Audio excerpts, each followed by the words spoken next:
சமீபத்துல நான் பணத்தை சேமிக்கிறதுக்கான ஒரு அருமையான டெக்னிக்கை கண்டுபிடிச்சேன். இது என்னோட பணப்பழக்கத்தையே மாத்தி பண மேலாண்மை பத்தி நல்லா புரிஞ்சுக்க உதவி பண்ணுச்சு. ககைபோன்னு சொல்லப்படுற இந்த ஜப்பானிய பட்ஜெட்டிங் முறைதான் என்னோட சேமிப்புக்கு ரகசியம். ஜப்பானிய மொழியில வீட்டு பட்ஜெட் புத்தகம்னு அர்த்தம். 1904 ஜப்பான்ல வீட்டு நிர்வாகத்துக்காக இது உருவாக்கப்பட்டுடுச்சு. கிட்டத்தட்ட 119 வருஷமா இந்த முறையை பயன்படுத்தி ஜப்பானியர்கள் சேமிப்புல கில்லாடியா இருக்கிறாங்க.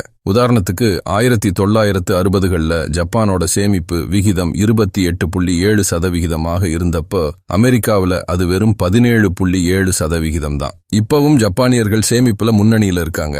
அவங்க எவ்வளவு பண விஷயத்துல கெட்டிக்காரங்கன்னு இதுல இருந்து தெரியுது இல்லையா? அங்க இருக்கிறவங்க கிட்ட பேசி ககைபோன்னு சொல்லப்படுற ஒரு ஈஸியான பட்ஜெட்டிங் மெத்தட்டை கண்டுபிடிச்சேன். ககைபோன்னா நம்ம வீட்டு பண கணக்குன்னு அர்த்தம். இது ரொம்ப சிம்பிளா இருக்கிறதுனால எல்லாருக்கும் புரியும்.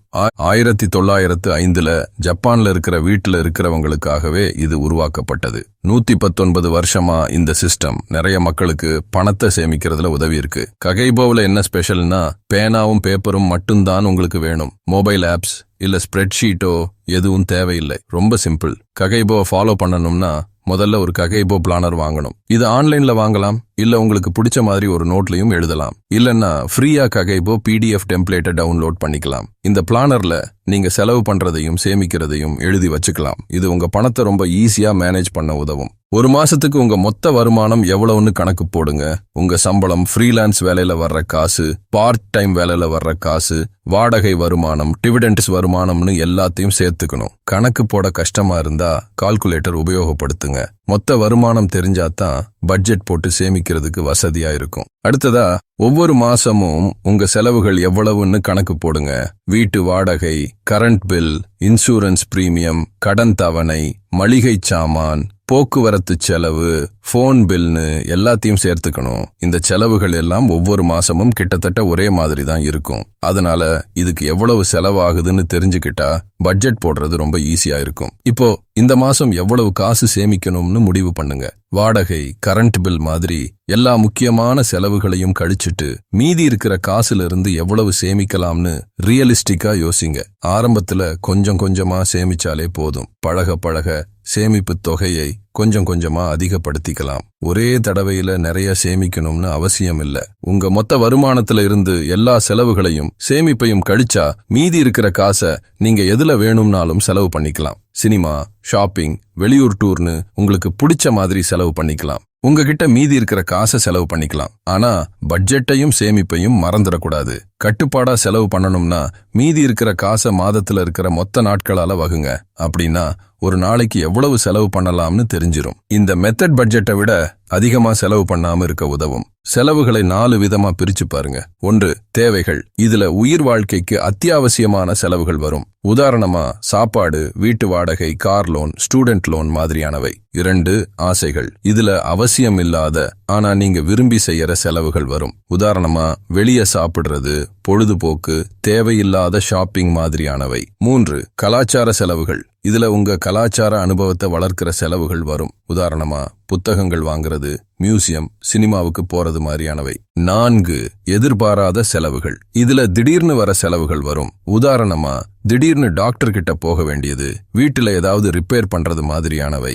இந்த மாதிரி செலவுகளை தனித்தனியா பிரிச்சு பார்த்தா எதுக்கு எவ்வளவு செலவு பண்றோம்னு நல்லா புரிஞ்சுக்கும். பட்ஜெட்டையும் சரியா மேனேஜ் பண்ண முடியும். ககைபோ டைரக்டரை யூஸ் பண்ணி எல்லா செலவுகளையும் எழுதி அது என்ன மாதிரியான செலவுன்னு பிரிச்சு எழுதணும். பட்ஜெட்டை நல்லா ஃபாலோ பண்ணணும்னா அப்பப்ப செலவுகளை எழுதி வைக்கிறது ரொம்ப முக்கியம். ஒவ்வொரு செலவையும் எழுதுனா எப்படி செலவு பண்றோம்னு தெரிஞ்சுக்கலாம். பட்ஜெட்டுக்குள்ளேயே இருக்கவும் முடியும். டிஜிட்டலா எழுதுறதை விட பேப்பர்ல எழுதுனா நம்ம மூளை நல்லா வேலை செய்யும். அப்போ நம்ம பணப்பழக்கங்களை பத்தி நல்லா புரிஞ்சுக்க முடியும், ஞாபகம் வச்சுக்கவும் முடியும். இப்போ எல்லாம் காசு இல்லாம ஆன்லைன்லயே பணம் செலுத்துறதால நம்ம செலவுகள் பத்தி சரியா தெரியாது. பேப்பர்ல எழுதுனா நம்ம எவ்வளவு செலவு பண்றோம்னு தெரிஞ்சுக்கலாம், கட்டுப்பாட்டுலயும் வச்சுக்கலாம். ஒவ்வொரு மாச கடைசியிலையும் வாரம் எவ்வளவு செலவு பண்ணிருக்கோம்னு கணக்கு பாருங்க. மொத்த செலவையும் பட்ஜெட்டோடையும் சேமிப்பு இலக்கோடையும் ஒப்பிட்டு பாருங்க. சேமிப்பு இலக்கை அடைஞ்சோமான்னு பாருங்க. தேவைகள், ஆசைகள், கலாச்சாரம், எதிர்பாராத செலவுகள்னு எல்லாத்தையும் அனலைஸ் பண்ணுங்க. இப்படி ரிவ்யூ பண்ணா எப்படி செலவு பண்றோம்னு தெரிஞ்சுக்கும். எதிர்பாராத செலவுகள் எதுல அதிகமா செலவு பண்றோம்னு தெரிஞ்சுக்கும். உதாரணமா டிவி பேக்கேஜ் காசு ஜாஸ்தியா இருக்கோ இல்ல ஸ்ட்ரீமிங் சர்வீஸுக்கு ரொம்ப காசு செலவு பண்றோமோன்னு தெரிஞ்சுக்கலாம். இப்படி தெரிஞ்சா பட்ஜெட்ல மாத்தங்கள் பண்ணி நல்லா மேனேஜ் பண்ணலாம். மாச கடைசியில ரிவ்யூ பண்ணிட்டு பட்ஜெட்ல எங்கேயாவது பிரச்சனை இருந்தா சரி பண்ணிக்கோங்க. தேவையில்லாத பொருட்களுக்கு ரொம்ப செலவு பண்றீங்கன்னா கொஞ்சம் கம்மி பண்ணிக்கோங்க. இல்லன்னா எங்கேயாவது காசை சேமிக்க முடியுமான்னு பாருங்க. அந்த காசை உங்க இலக்குகளை அடையறதுக்கு யூஸ் பண்ணிக்கோங்க. ஒவ்வொரு மாச கடைசியிலையும் உங்க பண நிலைமைய பத்தி யோசிச்சு பாருங்க. என்னென்ன கேள்வி கேட்கணும்னா, என்கிட்ட எவ்வளவு காசு இருக்கு, மொத்தமா எவ்வளவு காசு இருக்குன்னு பாருங்க. உங்க வருமானத்தையும் செலவுகளையும் ஒப்பிட்டு பாருங்க. எவ்வளவு காசு சேமிக்கணும்னு நினைக்கிறேன், சேமிப்பு இலக்குகளை பத்தி யோசிச்சு அது சரியானதா, அடைய முடியுமான்னு பாருங்க. எவ்வளவு காசு செலவு பண்றேன், எப்படி செலவு பண்றீங்கன்னு அனலைஸ் பண்ணி எங்கேயாவது கம்மி பண்ண முடியுமான்னு பாருங்க. பட்ஜெட் போடுறதையும் காசு சேமிக்கிறதையும் எப்படி இன்னும் நல்லா பண்ணலாம், என்ன நல்லா பண்ணோம் என்ன பண்ணலன்னு யோசிச்சு அடுத்த மாசம் எப்படி பண்ணலாம்னு பிளான் பண்ணுங்க. இப்படி யோசிக்கிறதுனால எவ்வளவு முன்னேற்றம் அடைஞ்சிருக்கோம்னு தெரிஞ்சுக்கும். பட்ஜெட்ல என்ன மாத்தம் பண்ணணும்னு தெரிஞ்சுக்கும். ஜப்பான்ல சேமிக்கிறதுக்கு ககைபோ மட்டும் காரணம் இல்ல, இன்னும் 2 விஷயம் இருக்கு. ஒன்னு, வருஷ வருமானத்துல நிறைய பங்கு போனஸா வருஷத்துல 2 தடவை கிடைக்கும். அப்போ ரெகுலர் வருமானம், போனஸ் வருமானம்னு 2ஆ பிரிச்சு பார்ப்பாங்க. போனஸ்னா எக்ஸ்ட்ரா காசுன்னு நினைச்சு அதை செலவு பண்ணாம சேமிப்பாங்க, இல்ல இன்வெஸ்ட் பண்ணுவாங்க. முடிஞ்சா உங்க சம்பளத்துல நிறைய பங்கு போனஸா வாங்குற மாதிரி உங்க கம்பெனி கிட்ட பேசி பாருங்க.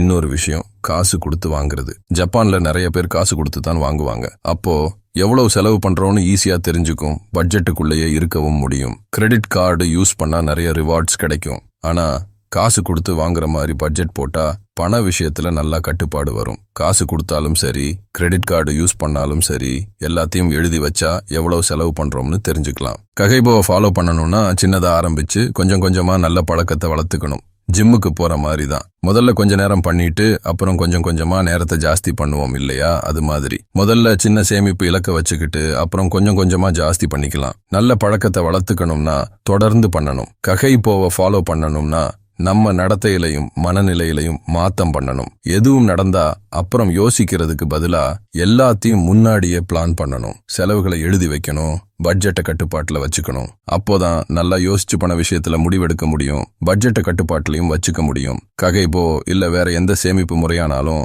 அது உங்களுக்கு பிடிக்கலன்னா கவலைப்படாதீங்க. உங்க மனநிலைக்கும் இலக்குகளுக்கும் எந்த முறை சரியா இருக்கோ அதை ஃபாலோ பண்ணுங்க. முதல்ல சேமிப்பு இலக்கை அடைய முடியலனாலும் கொஞ்சம் கொஞ்சமா முன்னேற பாருங்க. திடீர்னு எல்லாத்தையும் மாத்த முடியாது. கொஞ்சம் கொஞ்சமா மாத்தினாதான் நல்ல பழக்கத்தை ஃபாலோ பண்ண முடியும். சரி, ககைபோ எப்படி வேலை செய்யுதுன்னு ஒரு உதாரணம் பார்க்கலாம். உங்க மொத்த மாச வருமானம் 30,000 ரூபாய்னு வச்சுக்கோங்க. வாடகை, கரண்ட் பில், லோன் கட்டுறது மாதிரி பிக்ஸ்டு செலவுகள் 18,000 ரூபாய். 3,000 ரூபாய் சேமிக்கணும்னு முடிவு பண்றீங்க. இப்போ மிச்சம் இருக்கிறது 9,000 ரூபாய். இத 30 நாள்ல வகுத்தா ஒரு நாளைக்கு 300 ரூபாய் செலவு பண்ணலாம். ஒவ்வொரு செலவையும் எழுதி வச்சா இந்த லிமிட்டுக்குள்ளேயே இருக்க முடியும். இன்னொரு உதாரணம், எப்படி செலவு பண்றோம்னு தெரிஞ்சுக்கிறது. சில மாசம் செலவுகளை எழுதி வச்சு பார்த்தா வெளியே சாப்பிடுறதுக்கு நிறைய செலவு பண்றோம்னு தெரியும். அப்போ வெளியே சாப்பிடுறத கொஞ்சம் கம்மி பண்ணி காசு சேமிக்கலாம். பட்ஜெட்டை நல்லா போடுறதுக்கு இன்னும் சில வழிகள் இருக்கு. Zero based budget, automatic savings மாதிரி.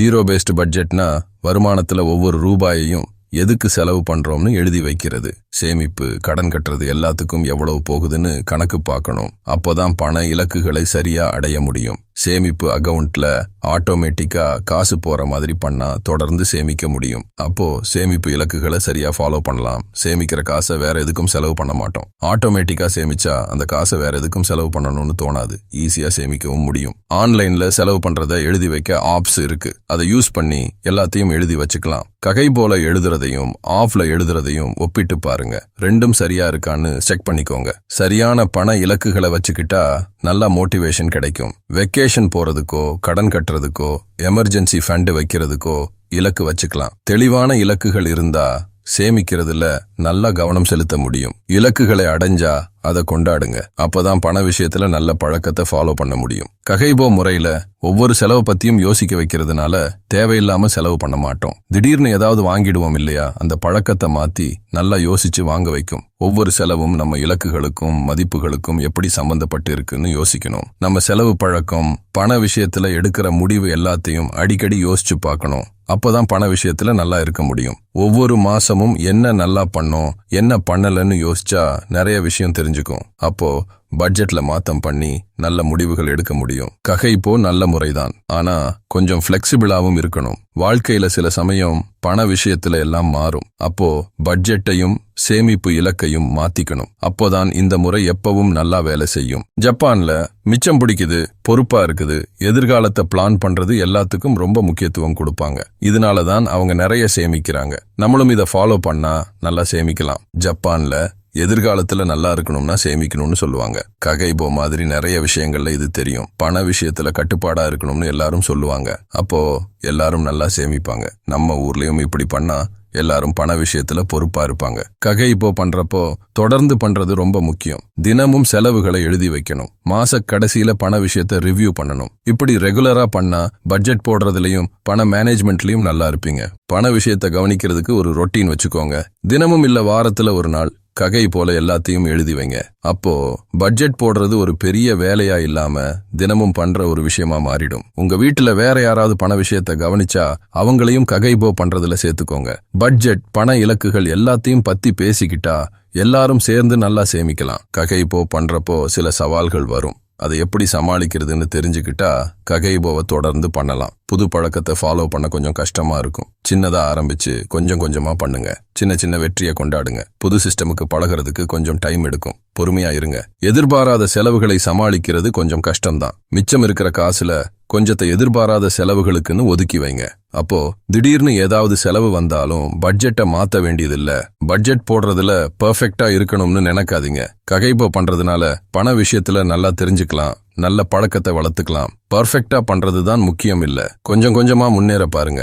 தப்பு பண்ணா அதுல இருந்து பாடத்தை கத்துக்கோங்க. ககை போல கத்துக்கிறத வச்சு நல்லா இன்வெஸ்ட் பண்ணலாம். எப்படி செலவு பண்றோம், எவ்வளவு சேமிக்க முடியும்னு தெரிஞ்சா நம்ம இலக்குகளுக்கு ஏத்த மாதிரி நல்லா இன்வெஸ்ட் பண்ணலாம். ககைப்போ பண்ணா நல்லா சேமிக்கலாம். பட்ஜெட்டை கட்டுப்பாட்டுல வச்சுக்கலாம். இதனால நல்லா காசு சேரும், கடன் கம்மியாகும், பண விஷயத்துல நல்லா இருப்போம். இது எல்லாம் சேர்ந்து நல்லா பணம் சம்பாதிக்க உதவும். ககைப்போ கூடவே பண விஷயத்தை பத்தி நிறைய படிக்கணும், தெரிஞ்சுக்கணும். புத்தகம் படிக்கலாம், ஆன்லைன் கோர்ஸ் போகலாம், பைனான்சியல் அட்வைசர் கிட்ட ஆலோசனை கேட்கலாம். இதெல்லாம் பணத்தை நல்லா மேனேஜ் பண்ணவும் நிறைய சம்பாதிக்கவும் உதவும். ககை போனா பட்ஜெட் போடுறதுக்கு ரொம்ப நல்ல முறை. பண விஷயத்தை நல்லா மேனேஜ் பண்ண ஈஸியான வழி. இதை ஃபாலோ பண்ணா செலவுகளை கட்டுப்பாட்டுல வச்சுக்கலாம், நல்லா சேமிக்கலாம், பண இலக்குகளை அடையலாம். ககை இப்போ ஜப்பான்ல ரொம்ப ஃபேமஸ் தான். ஆனா எல்லாரும் இதை ஃபாலோ பண்ணலாம். நம்ம பண நிலைமைக்கு ஏத்த மாதிரி கொஞ்சம் மாத்திக்கலாம். ககை போனா செலவுகளை எழுதி வைக்கிறது மட்டும் இல்ல, பண விஷயத்துல நல்லா தெரிஞ்சுக்கணும், கட்டுப்பாடா இருக்கணும். சின்னதா ஆரம்பிச்சு கொஞ்சம் கொஞ்சமா நல்ல பழக்கத்தை வளர்த்துக்கணும். அப்போதான் பண விஷயத்துல நல்லா இருக்க முடியும். பட்ஜெட் போடுறதுனா அப்பப்ப செய்ய வேண்டிய விஷயம். அடிக்கடி யோசிச்சு பட்ஜெட்ல மாத்தம் பண்ணணும். சரியான முறையில பண்ணா பண விஷயத்துல நல்லா இருக்கலாம், நிறைய சம்பாதிக்கலாம். இந்த வீடியோ பிடிச்சிருந்தா லைக் பண்ணுங்க. கமெண்ட்ல உங்க கருத்தை சொல்லுங்க. பணம், பிசினஸ், செல்ஃப் இம்ப்ரூவ்மெண்ட் பத்தி நிறைய வீடியோ பார்க்கணும்னா சேனலை சப்ஸ்கிரைப் பண்ணுங்க. 2 நாளைக்கு ஒரு தடவை வாழ்க்கையில முன்னேற நிறைய வீடியோ போடுவோம். இன்னொரு வீடியோல பார்க்கலாம்.